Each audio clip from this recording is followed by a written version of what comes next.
নমস্কার। আজ 21শে ফেব্রুয়ারি আন্তর্জাতিক মাতৃভাষা দিবস।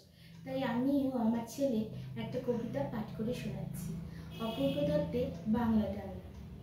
অ্যানুয়ালের রেজাল্ট হাতে বাড়ি ফিরল ছেলে, মা বলল কোন পেপারে কত নাম্বার পেলে? হিস্ট্রিতে মম 84, ম্যাথে 90, মা বলল fantastic, just like a hero. সায়েন্সে dad not so fair, only 69, ইংলিশে জাস্ট 92, অল টুগেদার ফাইন।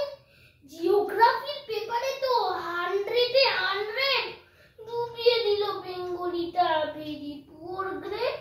ছেলের মাথায় হাত রেখে মা ঠোঁট বেঁকিয়ে বলে, নেভার মাইন্ড, বেঙ্গলিটা না শিখলেও চলে। বাবা বলল, বেশ বলেছ বঙ্গমাতার কন্যে, বাংলা টাংলা আমার মতো অশিক্ষিতের জন্যে।